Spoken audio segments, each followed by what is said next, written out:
Segunda de Timoteo, capítulo 2. La vez pasada nos quedamos en el versículo 9, aunque voy a retomar un poquito de lo anterior para poder ver de dónde venimos. Como he dicho en otras ocasiones, la epístola de Pablo, así como los demás libros de la Escritura, no fueron escritos en capítulos y en versículos, sino esta era una carta completa. Esta carta fue la última carta que escribe el apóstol Pablo y la está escribiendo desde Roma. Vimos que el libro de los Hechos nos deja a Pablo al final en el preso en Roma. Está esperando una audiencia con el César, que era Nerón en ese entonces. Y se cree que tuvo su audiencia por ahí por el año 63, al final del año 63 o principios del año 64. Obviamente, como era costumbre de Pablo, siempre anunciaba el evangelio a las personas, sobre todo a los dirigentes, a los gobernantes, porque el Señor le había dicho que les iba a dar esa oportunidad a todos los siervos de Dios de hablar con los gobernantes. Y como era su costumbre, según la tradición, le habló del evangelio a Nerón, pero Nerón no quiso recibir. Después de eso salió en libertad el apóstol Pablo. Y ha de haber salido, si no salió en el mismo 63, al final de 63, tuvo que haber salido al principio del 64. Después de la audiencia con el apóstol Pablo, se cree que Nerón quedó endemoniado y en julio del 64 incendió Roma. Como se estaba investigando y se dieron cuenta que lo había hecho él, ¿verdad? Obviamente ordenando a algunos soldados que estaban haciendo ese trabajo. Él culpó a los cristianos y en octubre del 64 empezó la persecución contra los cristianos y la religión cristiana fue declarada ilícita, ilegal. Entonces, durante ese periodo de persecución está el apóstol Pablo libre y desde Macedonia escribe la primera carta a Timoteo y la carta a Tito. Pero después es aprendido en el año 67, llevado a Roma ya como un enemigo del Estado, por cuanto estaba predicando algo que era ilegal, de acuerdo a la decisión de Nerón, y es sentenciado a muerte y muere ese mismo año. Por la misma época está también el apóstol Pedro preso, se cree en Roma también, y según la tradición se cree que ambos murieron en el año 67 después de Cristo, en la misma época que Pablo está escribiendo esta carta, desde la prisión en Roma, su segunda prisión. El apóstol Pedro escribe su segunda carta y ambos dicen en sus cartas, estas son nuestras últimas palabras. Tremenda, tremenda cosa. La primera de Timoteo era una carta personal a Timoteo, pero también era oficial para la iglesia. Esta es más personal. El apóstol Pablo está preocupado en pasar la batuta a Timoteo y que continúe sabiendo que Timoteo, como lo dice a los filipenses, no hay nadie que me represente a mí, que tenga el mismo corazón sincero y que busque por los derechos de ustedes, por el propio beneficio de ustedes y no personal. Él es genuino. Entonces se enfoca mucho en Timoteo como en nadie más. Pero Timoteo no tiene el carácter que tiene el apóstol Pablo. El apóstol Pablo había dicho, todos me abandonaron en Asia. En esto lo había dicho ya, ¿verdad? Y dice, me dejaron, me abandonaron por causa del evangelio. Dice, pero no importa, dice, yo estoy con el Señor. Más adelante dice, en mi audiencia última que tuve, nadie estuvo conmigo. Era peligroso identificarse en este momento con el apóstol Pablo, ¿verdad? Y dice, pero el Señor estuvo conmigo y me fortaleció. Pero le dice, algunos me abandonaron. Onesíforo, al que menciona aquí también, dice, él, concédale al Señor gloria y honra porque él estuvo conmigo, me fue a buscar a Roma y me encontró, él no se avergonzó de mis cadenas, sino que me buscó. Pero muchos me abandonaron y le dice a Timoteo, Timoteo, ven, no hagas eso mismo, sigue adelante. Y le había dicho ya en el capítulo 2, tú hijo mío, pues, sé fortalecido con la gracia que hay en Jesús el Mesías. Y vimos ya en el estudio anterior cómo él está enfocándose en Timoteo para que preserve la sana doctrina, ya le había dicho eso. Que no invente, que solamente lo mismo que ha aprendido del apóstol Pablo, lo mismo que ha aprendido de la Escritura, que continúe enseñando estas cosas. y le explica, tienes que armarte del pensamiento de que tienes que sufrir. ¿Por qué? Porque eres un soldado de Jesucristo, no eres un civil normal. Te has enlistado, es más bien, has sido enlistado por el Señor en su ejército. Y como dijimos la vez pasada, estamos en una lucha espiritual, querramos o no querramos. Si no la reconocemos, vamos a perder la batalla. Pero por cuanto somos cristianos, estamos en una lucha espiritual. Si alguien aquí no es cristiano, ya tiene la lucha perdida. Pero la lucha está ahí, la batalla está presente. Entonces dice, ármate del pensamiento que eres un soldado y tienes que ser fiel al que te contrató como soldado. Ármate del pensamiento de que eres un atleta y tienes que competir de acuerdo a las reglas. No puedes andar como tú quieras, hay unos reglamentos. Y vimos que los reglamentos son reglamentos de santidad, de pureza, de obediencia. Eres un labrador y tienes que trabajar arduamente. Y vas a cosechar el fruto, pero todavía no llegas ni al descanso, ni a las vacaciones, ni a la vida civil normal. Eso va a ser cuando estemos en la gloria. Entonces, Timoteo, ármate de este pensamiento. Yo mismo he sufrido como apóstol, como evangelista. Eso es lo que le había dicho ya, ¿verdad? En el versículo 12 del capítulo 1. Por causa del evangelio, dice, padezco estas cosas, pero no me avergüenzo, porque yo sé a quién he creído, al Señor, y he sido persuadido por Él que Él es capaz de guardar ese tesoro por el cual yo estoy invirtiendo mi vida. No estamos sufriendo gratuitamente.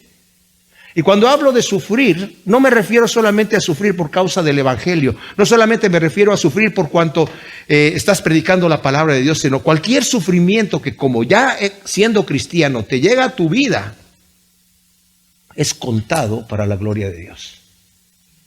Porque estás poniendo tu confianza en el Señor.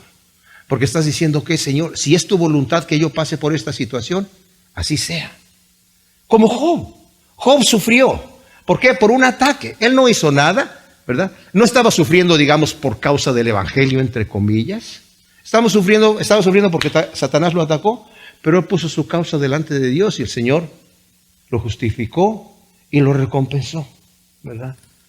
Y si tú estás pasando por alguna situación adversa en tu vida, una enfermedad, un problema familiar, una situación con tu trabajo, una situación económica, lo que sea que estés pasando, poniéndole al Señor la situación, con eso ya estás invirtiendo en eso que el Señor te va a tener guardado para el día final, porque estás poniendo tu confianza en el Señor. Bueno, entonces le había dicho en el versículo 9, ¿verdad?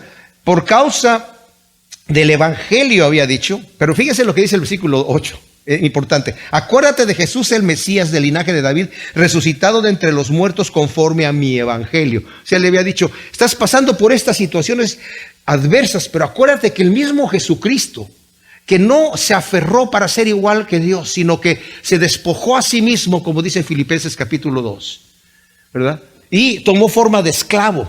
Y en la forma de esclavo se entregó hasta la muerte y muerte de cruz, por lo cual Dios también lo exaltó hasta lo sumo. Acuérdate de Él, porque hay una recompensa, Timoteo, para ti. Como el labrador va a tomar de esos frutos por su labor ardua y por su constante trabajo, como el atleta va a ganar su corona, como el soldado va a ganar la batalla. También para ti va a haber acuérdate que lo que pasó con Jesucristo, he sido resucitado de los muertos, nosotros vamos a una resurrección gloriosa, mis amados. Si nosotros ponemos nuestra mirada en lo que viene en el futuro, la manera de vivir en este planeta para nosotros va a ser totalmente diferente. Totalmente diferente. Porque ya mi meta no va a ser a corto plazo, va a ser a eterno plazo, plazo eterno. Mi inversión va a ser allá. Claro que tengo que tomar decisiones aquí y ser práctico en mi vida normal. Pero mi meta está allá. Y tengo que competir de acuerdo a las reglas. Como soldado tengo que someterme al que me listó. Y como buen labrador tengo que echarle ganas. Tengo que trabajar arduamente hasta estar exhausto. Literalmente dice así la palabra en griego. Por esto soporto, dice el versículo 10, todas estas cosas por amor a los escogidos, para que ellos también obtengan la salvación que hay en Jesús el Mesías. Esto me maravilla, mis amados, porque no pensemos que los escogidos de Dios nada más de repente dijo, a ver, arbitrariamente Tin Marín de Dopingüe, Cucaramácara títere fue, como decimos en México, cuando están escogiendo alguna cosa así al azar, sino El Señor los escogió por un motivo que nosotros no sabemos, ni nos vamos a meter a tratar de investigar. No sabemos. No es que no hay motivo, hay motivo. El Señor tiene sus motivos, no nos los explica. Pero esos escogidos no entran así nada más porque el Señor los escogió. Aquí dice Pablo, yo estoy sufriendo por causa de los escogidos para que ellos también obtengan la salvación que hay en Jesús el Mesías. Un momento, ¿qué no el Señor escoge y ya está hecho? ¿Qué no el Señor dice, este se salva y se salva? Entonces, ¿por qué tiene Pablo que esforzarse en hacer ese trabajo? Porque el Señor también le dice a Ezequiel, ve y anuncia y dile al pecador que está pecando para que se arrepiente, porque si tú no le dices, él va a morir por su pecado, ¿verdad? Pero yo voy a demandar la sangre de tu mano. Ahora, si tú le avisas y él no te obedece, él va a morir por su pecado y tú vas a haber librado tu mano. Pero si se arrepiente, has librado un alma.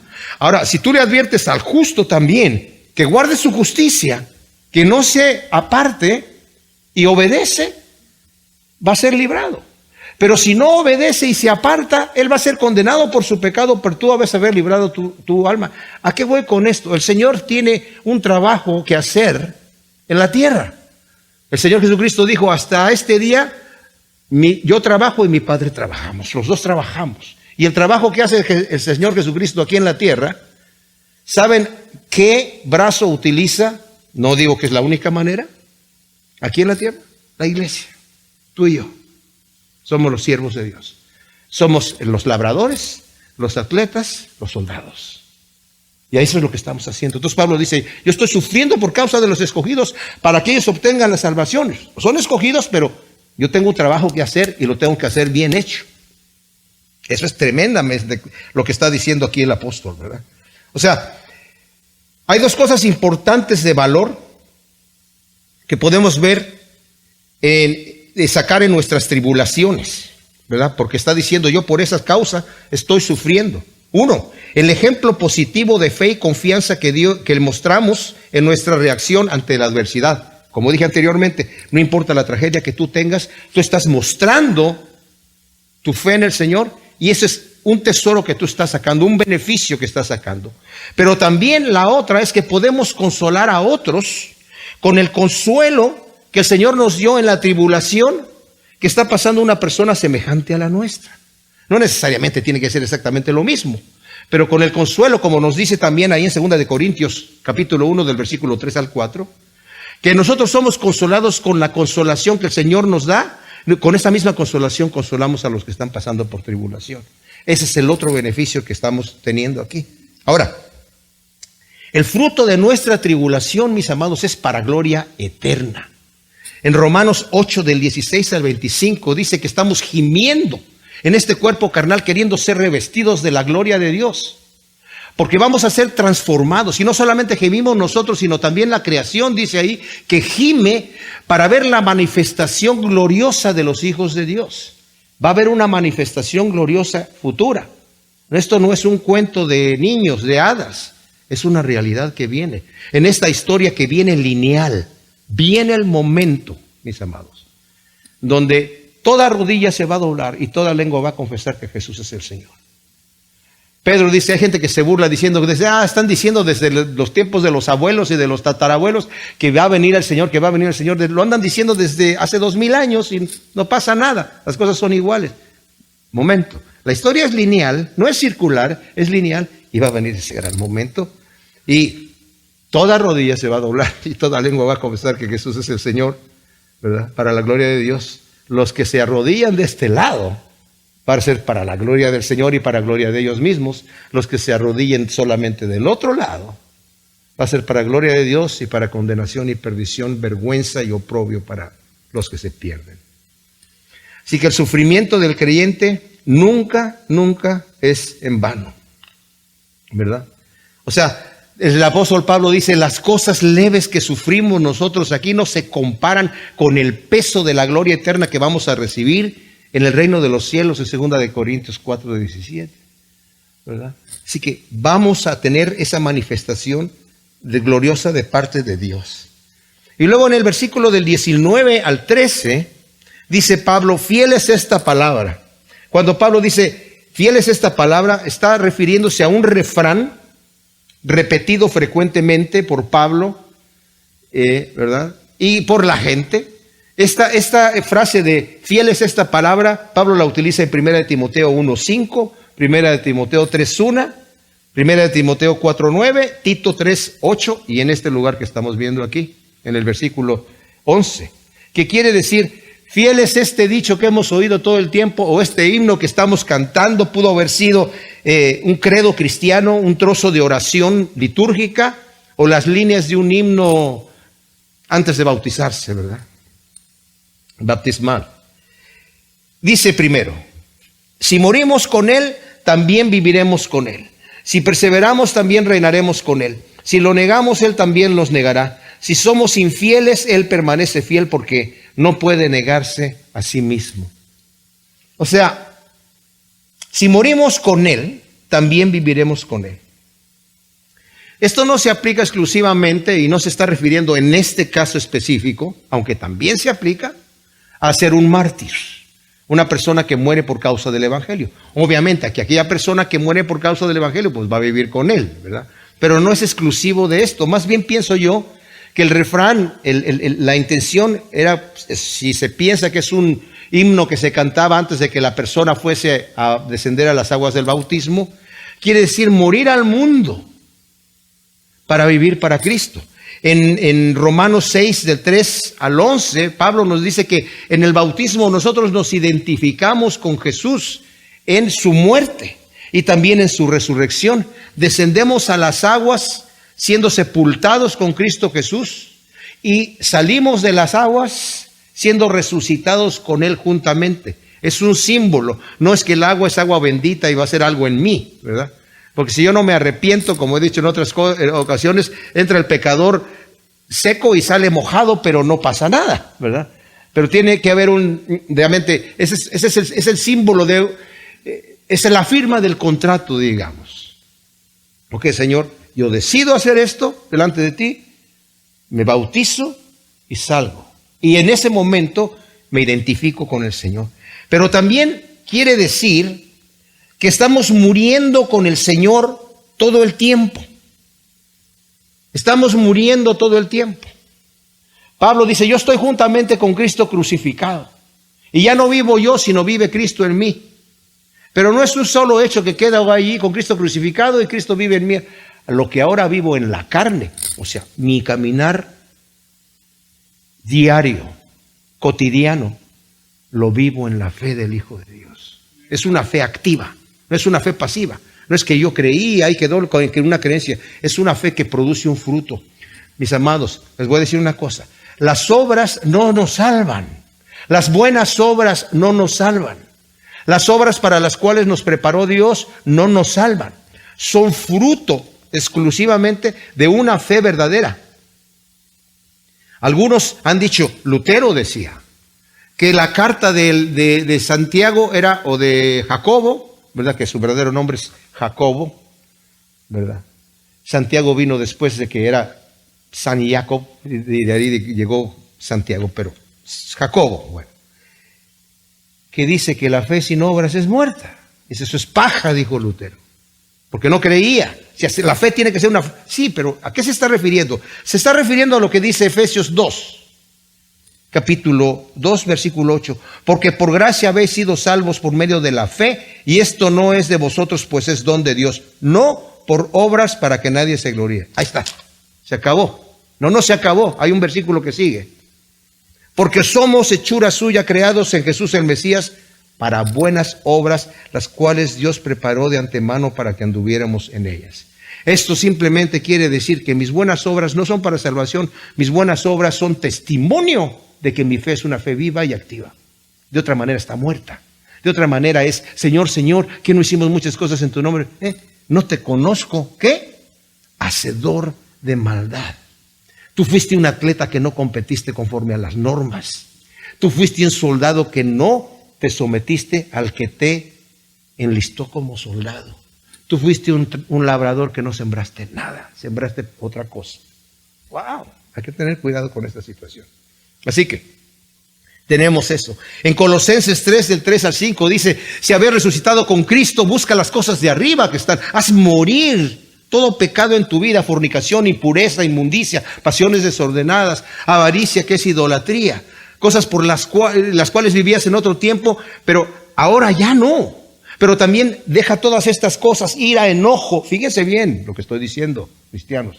Ira, enojo, malas palabras, blasfemias, pleitos.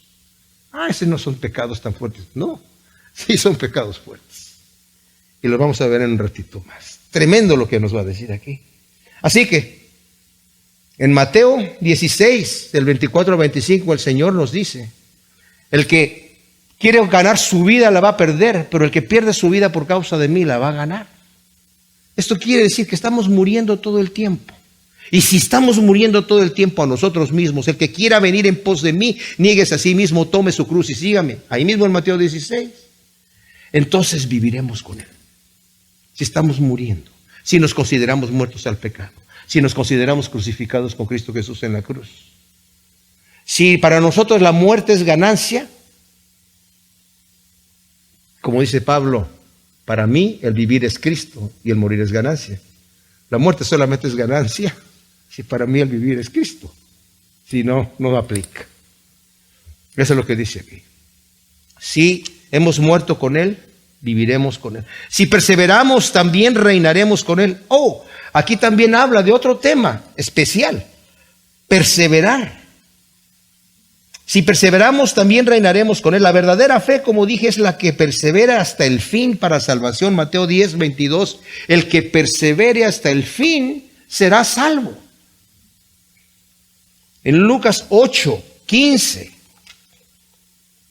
Nosotros leemos así.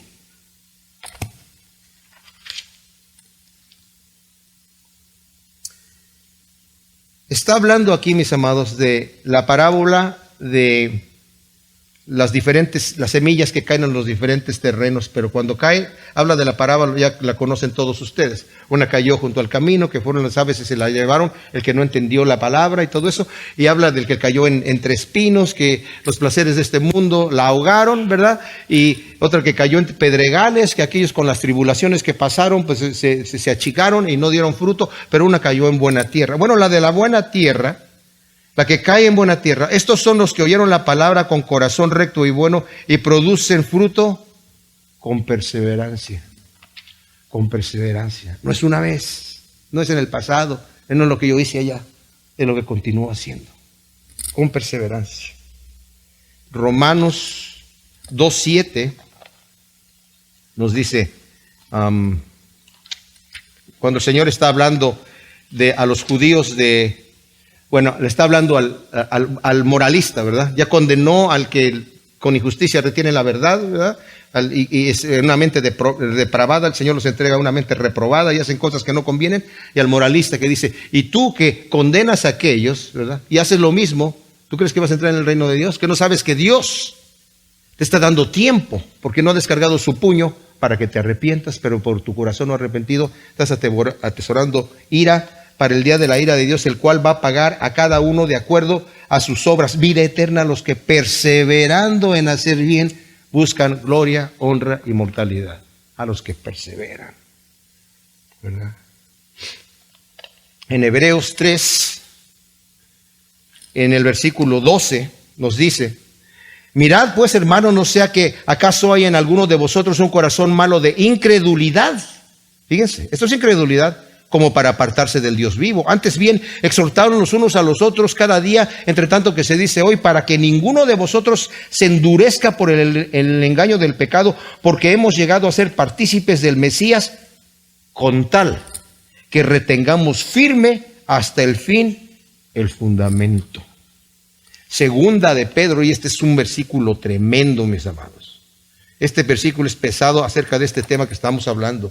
Pedro está hablando dice, por cuanto tenemos toda esta participación del Espíritu morando en nosotros, somos consustanciales con el Señor. Tenemos la naturaleza divina que nos ha hecho huir de las pasiones pecaminosas y nos da la victoria, nos da la herencia, nos da la promesa, nos da todo. Añade a tu fe virtud, a la virtud conocimiento, al conocimiento paciencia, a la paciencia dominio propio, al dominio propio piedad, a la piedad afecto fraternal y al afecto fraternal amor, porque haciendo estas cosas no caeréis jamás. Y dice el versículo 10 de Pedro. Por lo cual, hermanos, procurad aún hacer más firme vuestro llamamiento y elección, porque haciendo estas cosas no tropezaréis jamás. Hacer firme mi vocación y elección. ¿Qué soy? Soy un cristiano, soy un hijo de Dios. He sido elegido, ¿para qué? Para ser un hijo de Dios. Pues haz firme eso. ¿Saben qué dijo Juan Calvino? ¿Quieres estar seguro que tú eres un elegido? Mira cómo vives. ¿Cómo vives? ¿Vives como un elegido o vives como un reprobado? ¿Qué estás mostrando? ¿Qué frutos estás mostrando? Porque así os será dada ampliamente la entrada en el reino eterno de nuestro Señor y Salvador Jesús el Mesías. Por esto siempre habré de recordaros estas cosas, aunque ya seáis sabedores de estas cosas, tienen que saberlas. Y luego nos dice aquí, si lo negamos, Él también nos negará. Eso ya sabemos a qué se refiere, ¿verdad? Pero no se refiere, mis amados, al momento por ejemplo, como el que pasó Pedro, en un momento de debilidad, sino más bien se refiere a aquella persona que niega por completo: no quiero saber nada del Señor, no quiero saber nada. Porque Pedro, digamos, pues cumplió esta prohibición, negó al Señor y lo negó bonito, pero fue perdonado. No, aquella persona que, yo no quiero, entonces Él también nos negará. Pero dice también aquí, si somos infieles, Él permanece fiel, porque Él no puede negarse a sí mismo. Esto quiere decir, aunque nosotros fallamos en nuestro compromiso con Dios, Él no falla nunca. Sus promesas son sí, son amén. No obstante, si apostatamos de la fe, tenemos la solemne advertencia de juicio de la Escritura. Aquí dice que Dios no puede negarse a sí mismo. Quiero que retomemos el versículo 13 del capítulo 2 de Segunda de Timoteo, porque es importante lo que quiero mostrar aquí. Nos está hablando de este himno que se estaba cantando, o esta oración, o este refrán, ¿verdad?, que se decía entre los cristianos, este credo tal vez posiblemente. Nos ha dicho el versículo 11, fiel es esta palabra, si morimos con Él, también viviremos con Él, si perseveramos también, reinaremos con Él, si lo negáramos, Él también nos negará. Si somos infieles, Él permanece fiel, porque no puede negarse a sí mismo. ¿Qué quiere decir esto de que Él permanece fiel? ¿En qué manera puede Él permanecer fiel si nosotros somos infieles? ¿Será que permanece fiel a nosotros? Aunque nosotros seamos infieles, Él es fiel con nosotros. ¿A qué se refiere ese tipo de fidelidad? ¿O significa que se refiere a Él mismo? Nosotros somos infieles, pero Él permanece fiel. Sus promesas son sí, son amén, siempre las va a cumplir. Así que hagamos lo que hagamos nosotros, Él permanece fiel, pero es otra cosa que está hablando a sí mismo. Es posible que así sea. En 2 de Pedro 2, 20 al 22, está hablando de los que rechazan al Señor. Porque hay quienes piensan, si tú ya una vez recibiste a Cristo como tu Salvador, hagas lo que hagas, te vas al cielo. Bueno, la Escritura no dice eso. La Escritura dice muchas cosas. Y ¿saben qué? Siempre que vemos la Escritura, tenemos que comprobar Escritura con Escritura. El 2 de Pedro, el capítulo 2,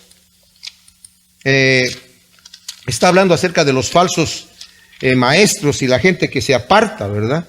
Y al final del capítulo 2 dice en el versículo 20, porque si tratando de escapar, estos que se regresan, de las contaminaciones del mundo por medio del conocimiento del Señor y Salvador Jesús el Mesías, se enredan otra vez en ellas, son vencidos, y su postrer estado viene a serles peor que el primero, porque mejor les hubiera sido no haber conocido el camino de justicia, que después de conocerlo volverse atrás del santo mandamiento que les fue dado. Pero les ha acontecido lo de aquel refrán tan verdadero que dice: el perro vuelve a su vómito y la puerca lavada a revolcarse en el cieno.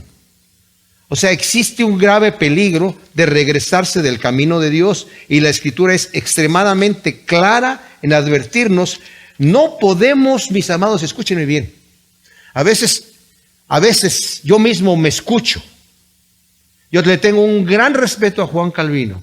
A veces yo mismo me escucho como anticalvinista completamente. Pero les quiero decir una cosa, yo no tomo ni una posición ni la otra, porque hay dos escuelas que están en competencia, el calvinismo y el arminianismo. Estas son escuelas de hombres. Estaba yo leyendo unos artículos muy importantes en el internet. Cuando, poco antes de morir, 4 años antes de morir, Juan Calvino, nació Arminio. Arminio estudió en la escuela de Juan Calvino. Murió Arminio. Y luego se levantaron los arminianos a sacar sus 5 puntos del arminianismo, que en cierta forma competían o estaban en cierto desacuerdo con algunos de los principios de Juan Calvino. No completamente. Y luego los calvinistas, que así se llamaron ellos, o la alta escuela, sacaron los 5 puntos del calvinismo que conocemos hoy, y también existe otra doctrina que se llama el hipercalvinismo. Juan Calvino no lo sacó, ni Arminio sacó los puntos. Fueron su gente que después como que exageraron el punto, y estos todavía exageraron más, y otro movimiento más arriba. Yo tengo el primer libro que escribió Juan Calvino, en donde dice justamente, ¿quieres saber que eres un elegido? Ve cómo vives, si no, no. O sea, no está, y no, tú lees el libro y dices, tiene toda la, está totalmente bíblico el asunto. Habla de la perseverancia, habla de la constancia. Independientemente de las escuelas, mis amados, quiero decir esto solamente con esto, para continuar nuestro estudio aquí. Tengo temor de Dios. A mí me encantaría decir, yo ya acepté a Cristo como mi Salvador, no me tengo que preocupar de nada. Feliz de la vida. Que si pequé, bueno, mira, no peques para ponerle una sonrisa al Señor. Oh, bueno, sí. Bueno, perdón, Señor, que este día no te puse una sonrisa. Más bien te saqué una lágrima. Pero no importa, yo ya estoy. Igual allá en el cielo vamos a tener un buen tiempo. Ya ni va a haber lágrimas. No me atrevo. No me atrevo. Especialmente si una persona llega a mí y me dice alguna situación de su vida en condenación, yo soy con mucha gracia para la persona. No, mira, no te condenes, el Señor esto, el Señor acá, pero conmigo, mano dura. ¿Por qué? Porque no me puedo arriesgar mi eternidad a la doctrina de un hombre, o del otro hombre, o de aquel, o del de allá. Porque yo también salí de una religión que tenía ciertos principios y me di cuenta, esas son cosas de hombres. Y he escuchado muchos tremendos siervos de Dios que dicen cosas tremendas que me han alimentado, pero de repente dicen otras cosas que digo yo, aquí ya se les fue. Y ustedes tienen todo el derecho de juzgarme a mí, decir esto que está diciendo Alejandro es pura basura. Me voy a esperar cuando empiece a hablar de algo bueno. Está bien. Pero tengo temor de Dios. Y yo sé que si no perseveramos hasta el fin, corremos el riesgo por lo menos de ser rechazados. De que se nos diga, no te conozco. Señor, Señor, ¿pero qué no? ¿Qué? ¿No? ¿Que no escuchaste que yo dije que el que perseverara hasta el fin? ¿Que no escuchaste esa partecita por ahí? ¿No leíste Hebreos 6, del 4 al 9? Porque en efecto es imposible que los que una vez fueron iluminados y probaron del don celestial y llegaron a ser partícipes del Espíritu Santo y probaron la buena palabra de Dios y los poderes del mundo venidero y recayeron, sean otra vez renovados para el arrepentimiento, crucificando otra vez para sí mismos al Hijo de Dios y habiéndolo expuesto a la ignominia pública. Porque la tierra que bebe la lluvia, que muchas veces viene sobre ella y produce cosecha provechosa para aquellos por los cuales es cultivada, recibe bendición de Dios, pero la que produce espinas y abrojos es descalificada y está cerca de maldición, cuyo fin es ser quemada. Ahora dice esto, está hablando a hebreos cristianos. Dice, pero en cuanto a vosotros, amados, aunque hablamos así, hemos sido persuadidos de cosas mejores que tienen salvación, porque Dios no es injusto para olvidar vuestra obra y el amor que habéis mostrado hacia su nombre, habiendo servido y sirviendo a los santos. O sea, estoy hablando duro, dice el escritor de Hebreos, que yo personalmente pienso que es Pablo, pero esa es mi opinión.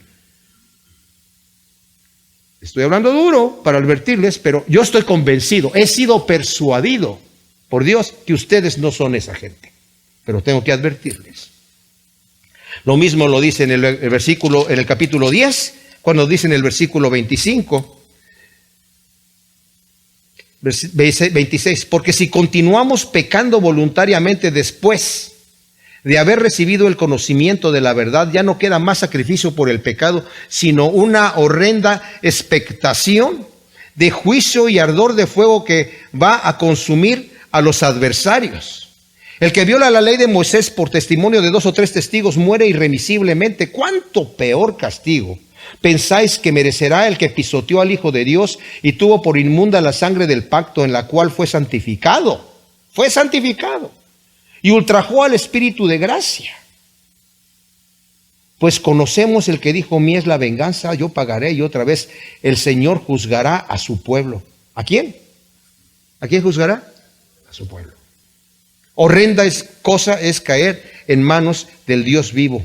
Pero traed a la memoria los días antiguos en los cuales, habiendo sido iluminados, soportasteis una gran lucha de padecimientos. O sea, hermanos, dice, tengan cuidado, ¿verdad?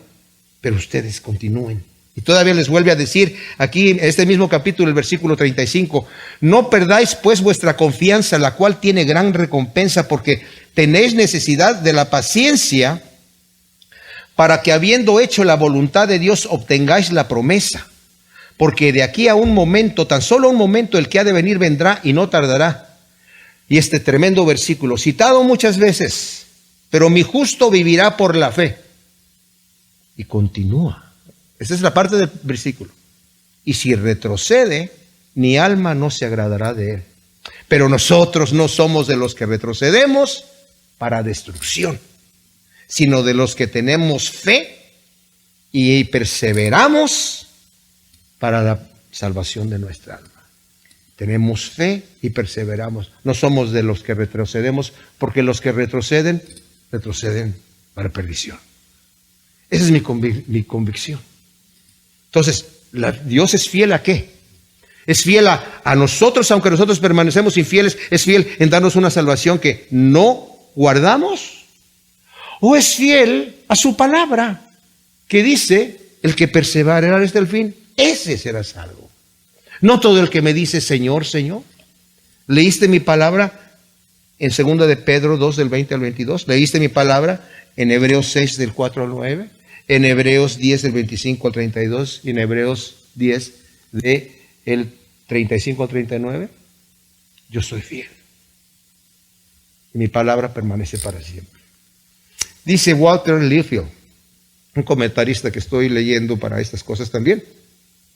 Es difícil saber con certeza qué tiene Pablo en mente cuando habla de la fidelidad de Dios. ¿Se trata de ser fiel a su pueblo, a su propia justicia o a sus juicios?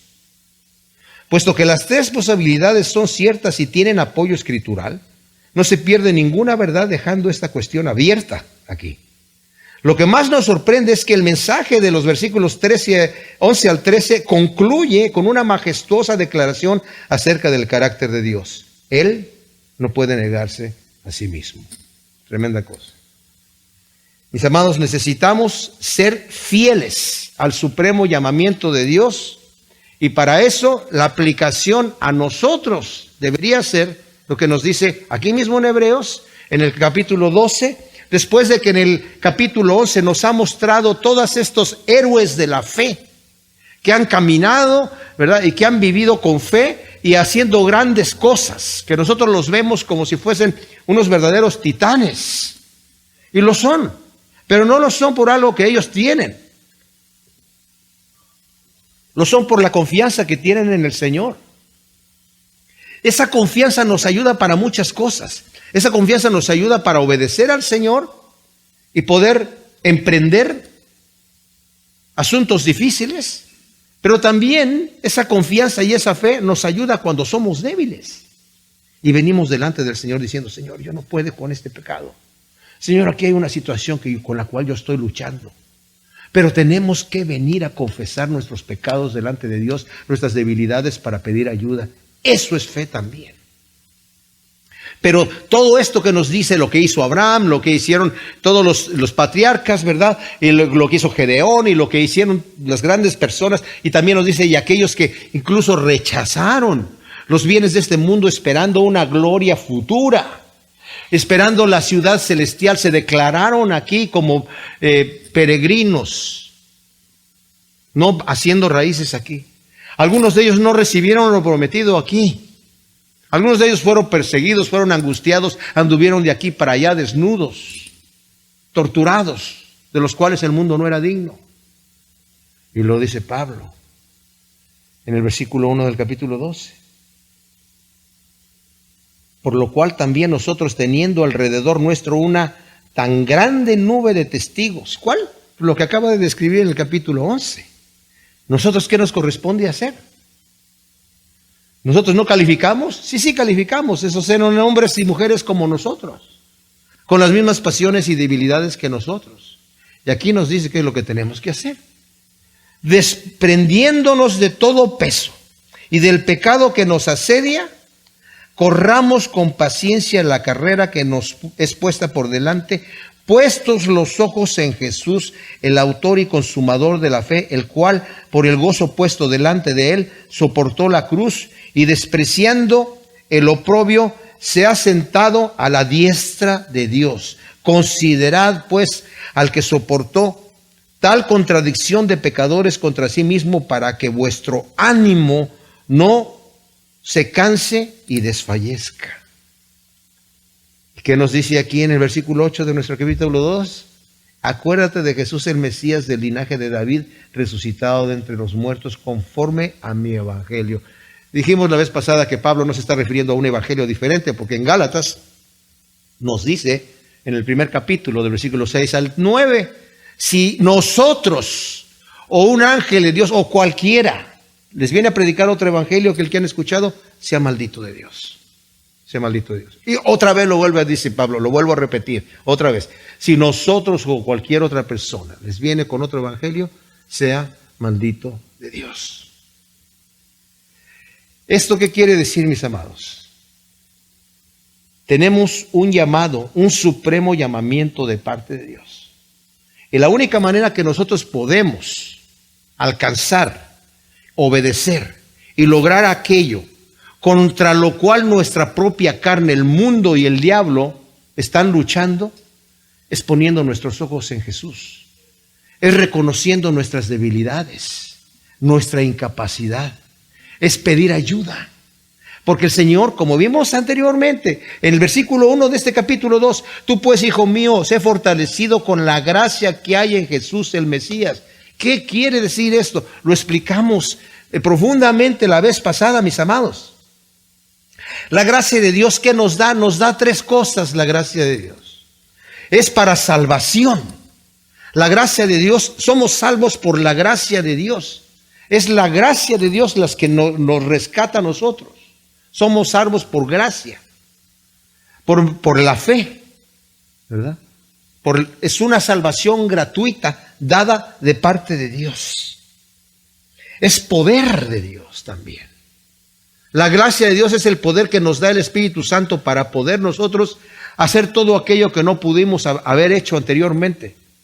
La Nueva Versión Internacional, hablando del capítulo 2 de Segunda de Pedro, versículos 3 y 4, dice, es el Espíritu Santo que muere a nosotros, que nos ha hecho consustanciales con el Señor, que nos permite vivir literalmente como Dios manda.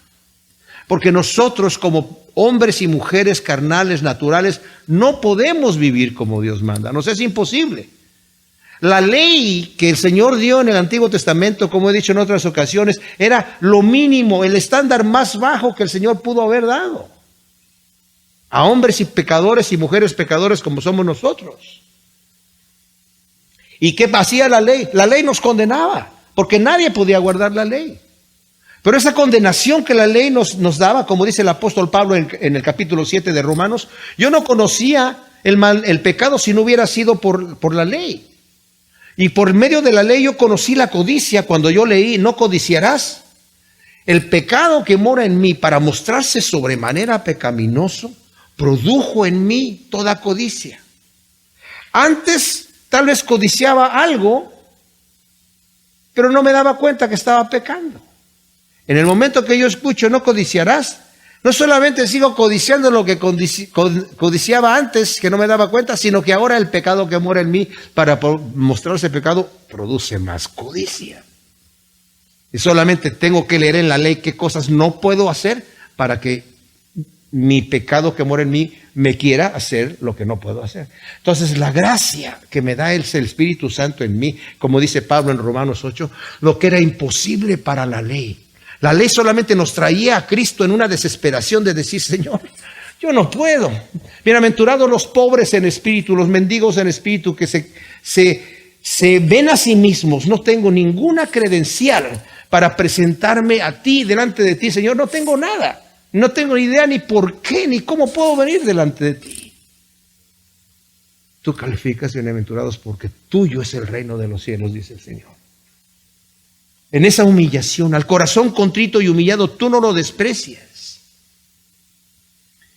La gracia de Dios me permite salir adelante, mis hermanos. La gracia de Dios por medio del poder del Espíritu Santo me permite vivir como Dios manda. La ley me trajo a Cristo. Hice lo que era imposible para la ley. ¿Qué? Que yo obedeciera esos mandamientos de Dios. Estamos estudiando los 10 mandamientos con Kenny. Esos mandamientos es el núcleo, es la fuente de todo lo que la ley decía que teníamos que hacer. Nos es imposible guardar los estatutos de la ley de Dios, dichos de una manera espectacular y tremenda por el salmista David en el Salmo 119. Nos es imposible, imposible. Pero el Espíritu de Dios nos permite hacer eso. Es la gracia de Dios y también nos enseña, como dice aquí en Tito, ¿verdad? ¿Qué es lo que nos enseña la gracia de Dios? Dice así, porque la gracia salvadora de Dios fue manifestada a todos los hombres, enseñándonos que renunciando a la impiedad y a las pasiones mundanas, vivamos sobria, justa y piadosamente en el mundo presente, aguardando la esperanza bienaventurada y la manifestación gloriosa de nuestro gran Salvador, Dios Jesús el Mesías, quien se dio a sí mismo por nosotros para redimirnos de toda iniquidad y purificar para sí un pueblo de su propia posesión, celoso de buenas obras. La gracia del Señor me hace querer hacer obras que agraden a Dios. ¿Se dan cuenta de lo maravilloso que es esto? O sea, la gracia del Señor es lo que le dice aquí Pablo a Timoteo. Sé fortalecido. Con esa gracia de Dios, tú vas a poder ser un tremendo soldado. Con esa gracia de Dios tú vas a poder ser un tremendo atleta. Con esa gracia de Dios tú vas a trabajar arduamente para el Señor. Con esa gracia de Dios vas a morir todos los días. Como dice Pablo en Corintios 15, yo muero diariamente. Por esa gracia del Señor vas a poder perseverar y vas a poder reinar con Él. Vas a poder vivir con Él. Con esa gracia del Señor no lo vas a negar nunca. Y con esa gracia del Señor vas a poder ser fiel en vez de ser infiel. Entonces fortalezcámonos, nuestros amados, en la gracia del Señor para poder servir a nuestro Dios como se merece y para poder nosotros vivir como Dios manda y para poder descansar. Ahora sí, cuando somos...